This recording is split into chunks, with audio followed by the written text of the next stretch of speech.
नमस्कार दोस्तों, MK legal शिक्षा द वे ऑफ लर्निंग इस चैनल पे आपका स्वागत है। लास्ट वीडियो में हमने सिविल प्रोसीजर कोड के सेक्शन 3 से सेक्शन 8 तक स्टडी किए थे। उसी में हमारा एक सेक्शन 6 था, पिक्यूनरी ज्यूरिसडिक्शन। मैंने वहाँ पे बोला था कि ज्यूरिसडिक्शन पे एक अलग से वीडियो हम बनाएंगे और ज्यूरिसडिक्शन को इलेबोरेट वे में समझेंगे। तो आज के इस वीडियो में हम ज्यूरिसडिक्शन के ऊपर चर्चा करेंगे।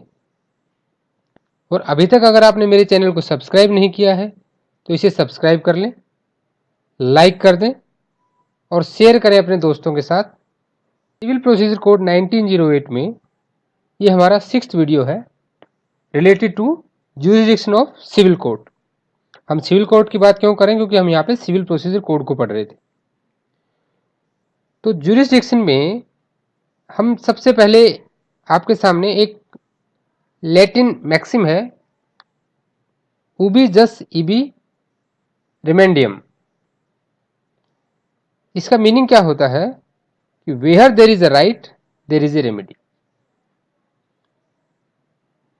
The just natural principle of justice said कि there is a remedy provided by the court for every wrong done with you. अगर हम टर्म की बात करें ज्यूरिसडिक्शन की, तो ज्यूरिसडिक्शन क्या है? ज्यूरिसडिक्शन लैटिन वर्ड से बना है, ज्यूरिस प्लस डिक्टो, इन दो शब्दों से मिलकर ज्यूरिसडिक्शन बना है, जिसका मतलब होता है I speak by law.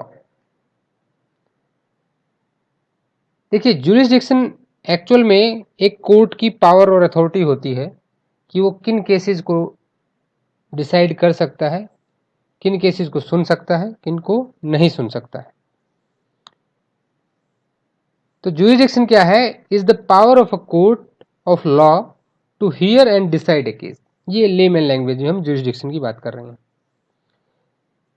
Jurisdiction को अगर आप डेफिनेशनल वे में समझेंगे तो jurisdiction of a court means the extent of authority of a court to give justice with reference to the subject matter, pecuniary values and local limits.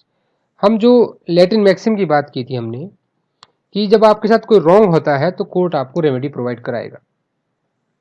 Court कैसे provide कराएगा? तो court को पावर और authority दी जाती है। तो ये court की पावर और अथॉरिटी है कि वो आपको जस्टिस दे, पर उस पर कुछ लिमिटेशन है।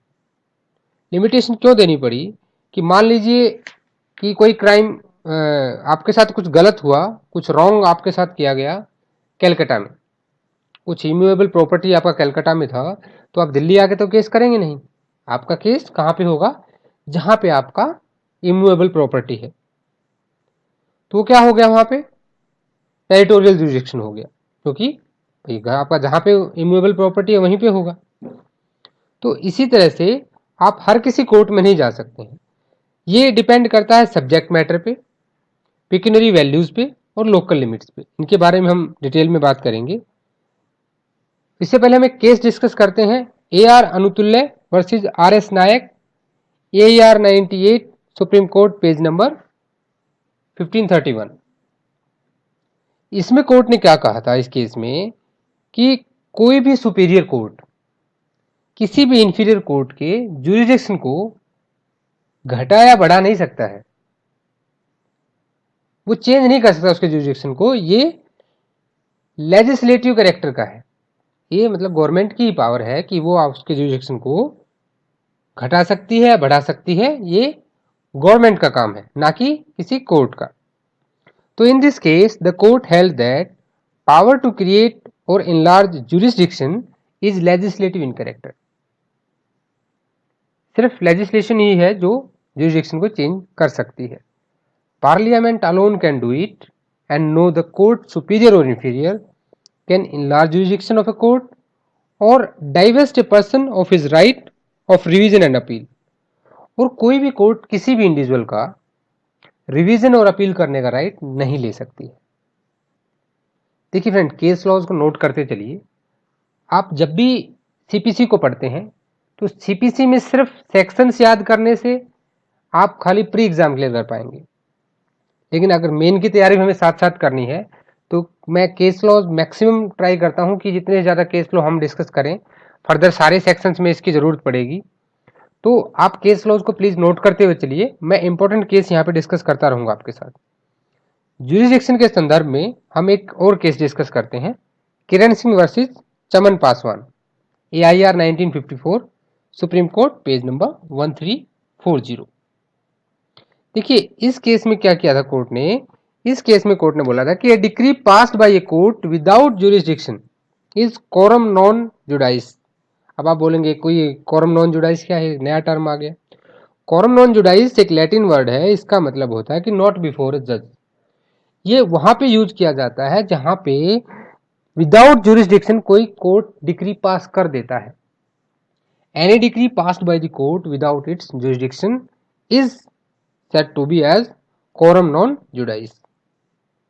कि भाई आपका ज्यूरिसडिक्शन नहीं था और आपने डिक्री दे दी, तो ऐसी डिक्री नलिटी होगी, वो डिग्री वैलिड नहीं होगी, उस डिग्री को नहीं माना जाएगा। ठीक है दोस्तों, तो इसको नोट करते हुए चलिए, इस खासकर जो टर्म आती हैं लैटिन वर्ड्स या जो इंपॉर्टेंट टर्म्स आती हैं उनको भी नोट करते हुए चलिए, नोट्स जरूर बनाइएगा। मैंने आपको अपने पिछले वीडियो में जो मैंने हरियाणा जुडिशियल सर्विस के प्रिपरेशन के लिए एक how to prepare and syllabus के बारे में बताया था, तो आप उस वीडियो को अगर नहीं देखा है तो देखिए, उसका लिंक डिस्क्रिप्शन में है। उसमें मैंने बताया है कि देखिए नोट्स की बहुत ज़्यादा इंपॉर्टेंस है। सिर्फ अगर बेयर एक्ट पढ़ने से ही सब कुछ नहीं हो सकता, आपको डिटेल स्टडी करनी पड़ेगी। मैक्सिमम केस लॉज पे टाइम दीजिए और केस लॉ को बहुत इजीली पढ़िए, बहुत टाइम दे के पढ़िए, उसमें आपको हरी अप नहीं होना है। और revision, revision is the key to success. Revision पक्का करते रहिएगा। अपने टॉपिक पे आगे चलते हैं। अभी हम बात कर लेते हैं टाइप ऑफ ज्यूरिसडिक्शन। इससे पहले ये आपको क्लियर होगा ज्यूरिसडिक्शन क्या है। ज्यूरिसडिक्शन किसी भी कोर्ट की पावर है टू डिसाइड और हियर द केस, और it is well settled that consent can not confer nor take away jurisdiction of a court. भी पार्टीज के कंसेंट से या किसी कोर्ट की कंसेंट से ज्यूरिसडिक्शन ना तो दिया जा सकता है और ना ही लिया जा सकता है। और मैं आपको यहाँ पे एक चीज़ और बताना चाहता हूँ, आप नोट करते चलिएगा, सारी बातें स्लाइड्स में नहीं लिखी हुई हैं, जो मैं बता रहा हूँ उन बातों को नोट करते हुए चलिए। और जब भी आप वीडियो सुनते हैं तो उसे हेडफोन लगाकर सुनिए, जिससे आपकी कंसंट्रेशन बनी रहे। जब जो ज्यूरिसडिक्शन डिसाइड करता है कोर्ट, वो किसके बेस पे करता है, वो प्लेंट के बेस पे करता है। जब प्लेंट फाइल करता है प्लेंटिफ, तो उसमें जो सब्जेक्ट मैटर लिखा होता है उसी के आधार पर कोर्ट अपना ज्यूरिसडिक्शन डिसाइड करता है। जो अभी इसकी टाइप्स की बात करके हम साथ साथ इसके बारे में भी बात करते रहेंगे। अब इसकी टाइप्स क्या क्या हैं ज्यूरिसडिक्शन की। ये टेरिटोरियल हो सकता है, जहाँ पे आपकी फिजिकल लिमिट्स की बात की जाए, एरिया की बात की जाए। बोलते हैं ना कि ये अपुन का एरिया है, तो कोर्ट का अपना एक एरिया होता है। फिर होता है subject matter jurisdiction. Subject matter से देखिए आजकल आप सुनते होंगे फैमिली कोर्ट अलग हैं, ट्रिब्यूनल्स हैं, आर्म फोर्सेज ट्रिब्यूनल है, इनकम टैक्स ट्रिब्यूनल है, रेवेन्यू कोर्ट्स हैं। तो सब्जेक्ट मैटर है। अब मान लीजिए आपका रेंट रिकवरी का है तो वो वहाँ नहीं जाएगा, सिविल कोर्ट में नहीं जाएगा, वो सब्जेक्ट मैटर ही नहीं है, उसके लिए रेवेन्यू कोर्ट जाना पड़ेगा। तो ये सब्जेक्ट मैटर के बेस पे भी ज्यूरिसडिक्शन होता है। और तीसरा जो हमने अपना सिविल प्रोसीजर कोड में हमारे सेक्शन 6 में दिया है, पिक्यूनियरी ज्यूरिसडिक्शन।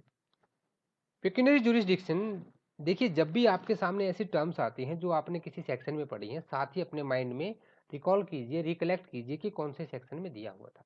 इससे आपको सेक्शंस लॉन्ग टर्म के लिए याद हो जाएंगे। अभी एक बार इनकी डिस्कस कर लेते हैं हम डेफिनेशंस को।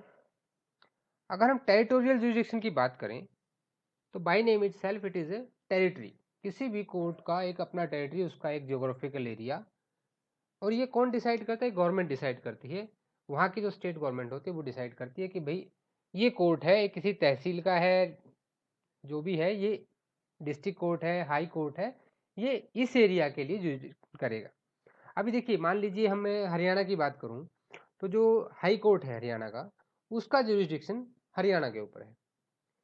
अब मैं डिस्ट्रिक्ट की बात करूँ, सोनीपत डिस्ट्रिक्ट से जैसे मैं बिलोंग करता हूँ, अगर मैं सोनीपत की बात करूं तो सोनीपत का जो डिस्ट्रिक्ट कोर्ट है उसका जुरिस्डिक्शन सोनीपत डिस्ट्रिक्ट के लिए रहेगा, वो किसी अदर डिस्ट्रिक्ट में अपना जुरिस्डिक्शन नहीं लेके जा सकता। मान लीजिए उसके साइड में या कहीं और पे कोई डिस्ट्रिक्ट का केस है, वो सोनीपत कोर्ट में नहीं आ सकता, उस डिस्ट्रिक्ट के कोर्ट में नहीं आ सकता। तो ये क्या होते हैं, टेरिटोरियल जुरिस्डिक्शन होते हैं। और इसे कौन डिसाइड करता है, कौन फिक्स करता है, गवर्नमेंट फिक्स करती है। The court can not exercise it's jurisdiction beyond these local limits. आपको ये अच्छे से क्लियर हो गया होगा। अभी इसका एग्जांपल ले लीजिए, जैसे डिस्ट्रिक्ट कोर्ट की हमने बात की अभी, वो सिर्फ डिस्ट्रिक्ट में कर सकते हैं, हाई कोर्ट सिर्फ स्टेट्स में कर सकते हैं जिसमें जहाँ पे वो सिचुएटेड है। अब हरियाणा का हाई कोर्ट केरला के केस को डील नहीं कर सकता। अभी हम बात कर लेते हैं कि कोई इमूवेबल प्रॉपर्टी है भाई, जो जिसके साथ रॉन्ग हुआ है वो तो हरियाणा का है, लेकिन उसकी जो प्रॉपर्टी है वो कहीं और पे है, किसी और कोर्ट के जुरिडिक्शन में आती है। मान लीजिए उसका मुंबई में कोई उसकी प्रॉपर्टी है जिसके ऊपर डिस्प्यूट है। अब इंडिविजुअल तो जहां से है वो वहां पे केस नहीं होगा, जहां पे इमूवेबल प्रॉपर्टी है आपका केस वहीं होगा। तो वही कहना चाह रहा है कि अगर इमूवेबल प्रॉपर्टी उस लोकल लिमिट से बाहर है जुरिडिक्शन के, तो कोर्ट उस केस को ट्राई नहीं कर सकता है। अभी सेकंड हमारा क्या था, सब्जेक्ट मैटर। सब्जेक्ट मैटर से आप नाम से ही आपको पता लग रहा है कि certain courts are prohibited from entertaining the suits of particular cause by law in respect of various kinds of suits। हम रेंट और इविक्शन एक्ट की बात कर रहे थे, तो वो रेवेन्यू कोर्ट में जाएगा। जो लोकल लॉज होते हैं ये उन्होंने बना रखा है, फैमिली कोर्ट बना दी गई है कि भाई फैमिली कोर्ट वहां पे जाएंगे, ट्रिब्यूनल्स बना दी गई है वो ट्रिब्यूनल में जाएगा। मान लीजिए आर्म फोर्सेज के रिलेटेड केसेस वो आर्म फोर्सेज ट्रिब्यूनल में जाएंगे, इनकम टैक्स वाले रिलेटेड है वो इनकम टैक्स ट्रिब्यूनल में जाएंगे। तो ये सारे सिविल कोर्ट में नहीं जाएंगे, ये सिविल कोर्ट में किस बेस पे जाएंगे, सब्जेक्ट मैटर पे जाएंगे। जो सब्जेक्ट मैटर है उसी के बेस पे ये वहां पे जाएंगे। अब इसका भी हम एग्जांपल ले लेते हैं। जो प्रेजेंट अपनी हमने सेक्शन 7 में बात की, 8 में बात की थी, प्रेसिडेंसी स्मॉल कॉज कोर्ट, ये स्पेसिफिक परफॉर्मेंस के जो ऑफ ए कॉन्ट्रैक्ट के केस होते हैं, स्पेसिफिक परफॉर्मेंस वाले, ये उनको ट्राई नहीं कर सकती। हम मैट्रिमोनियल डिस्प्यूट्स की बात कर चुके हैं कि फैमिली कोर्ट्स इसके लिए सेटअप कर दी गई हैं। तो आपने देखा होगा, बीइंग ए लॉ स्टूडेंट आप जानती हैं कि डिफरेंट डिफरेंट कोर्ट्स को सेटअप किया जाता है, और ये कोर्ट्स सब्जेक्ट मैटर के ऊपर ही सिचुएटेड होती हैं, उसी के बेस में इनका सेटअप किया जाता है। तो इनका जो जुरिडिक्शन है वो किसके ऊपर आधारित है, सब्जेक्ट मैटर के ऊपर। अभी थर्ड में जाने से पहले हम सेक्शन 6 को एक बार रिवाइज कर लेते हैं, जो हमने पढ़ा था लास्ट वीडियो में। पिक्यूनियरी जुरिडिक्शन, सिविल प्रोसीजर कोड 1908 अपने सेक्शन 6 धारा 6 में वर्णन करता है कि कोई भी कोर्ट अपनी पिक्यूनरी वैल्यू से ज्यादा किसी भी केस को डील नहीं कर सकता है, save in so far as it otherwise expressly provided, nothing herein contained shall operate to give any court jurisdiction over suits the amount और वैल्यू ऑफ सब्जेक्ट मैटर। जो सब्जेक्ट मैटर है उसकी एक value बनाई जाती है, जो plaintiff होता है वो कोर्ट को बताता है कि जनाब देखिए मेरा जो सब्जेक्ट मैटर है ये आपके जुरिडिक्शन में आता है। कौन बताएगा, प्लेंटिफ बताएगा उसको कि मेरी वैल्यू इतनी है। कोर्ट देखेगा कि हाँ इसने अपनी वैल्यू इतनी बताई है, तो ये हमारे जुरिडिक्शन में आता है कि नहीं आता है। ठीक है, तो अगर इसका अभी हम एक नॉर्मल डेफिनेशन समझते हैं, पिक्यूनरी जुरिडिक्शन क्या होता है।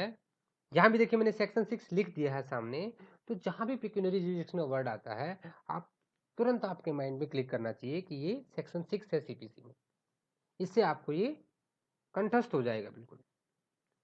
अभी civil court can try a suit in which the amount or value of subject matter does not exceed pecuniary limits of its jurisdiction. मैंने आपसे पहले भी बात की थी कि जो पिक्यूनरी आपका जुरिडिक्शन डिसाइड किया जाता है वो प्लेंटिफ के प्लेंट के आधार पर किया जाता है या सब्जेक्ट मैटर पर किया जाता है। तो सब्जेक्ट मैटर कहाँ आएगा, प्लेंट में ही तो आएगा। लेकिन अगर डिफेंडेंट अपनी रिटन स्टेटमेंट में मना कर देता है कि ये जुरिडिक्शन को मैं नहीं मानता, तो उसके मानने ना मानने से जुरिडिक्शन नहीं चला जाता है।